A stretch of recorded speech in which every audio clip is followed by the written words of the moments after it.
A pleasant morning to each and everyone.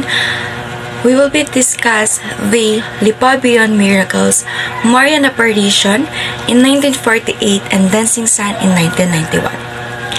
The city of Lipa has become a focal point of faith and devotion for many Catholics, particularly to two miraculous events that have left an indelible mark on its spiritual history. In 1948, a Carmelite nun named Teresita Castillo reported a series of Marian apparitions claiming that the Blessed Virgin Mary appeared to her with messages of hope and devotion. And in 1991, the phenomenon of the dancing sun witnessed by thousands of devotees in the same location reunited belief in the divine occurrences in Lipa. These events, though controversial, have strengthened devotion to Our Lady of Lipa and continue to inspire deep religious reflection and pilgrimage. That's also here. The next reporter would be Anshelo B. Rianzares.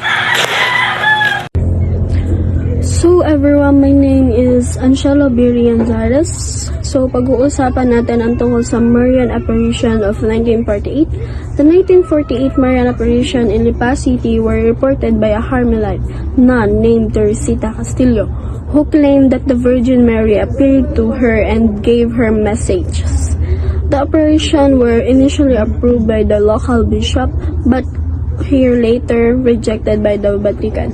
So, noon daw, sa lungsod ng Lipa City, may nagbalita na nagpakita sa kanya ang Birheng Maria at nagngangalang Teresita Castillo na nagbigay daw ng mga mensahe at kalaunan din ay naaprubahan ng lokal na bishop.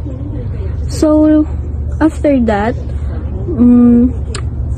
na-reject ng mga Vatican. So, nagtagal din ay lumawak at mas nakilala ito. Despite this, the devotion to Our Lady of Lipa continued to grow and reported. The miracle of dancing of sun in 1991 was seen as a confirmation of the authenticity of eruption.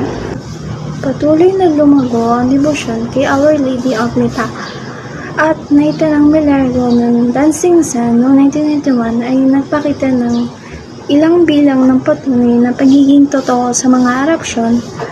Para sa mga deboto, ang milaryong ito ay nagbibigay diin sa kanilang nagpapatunay at nagsisilbing suporta sa kanilang paniniwala hinggil sa mensahe na binigay ng Birheng Maria.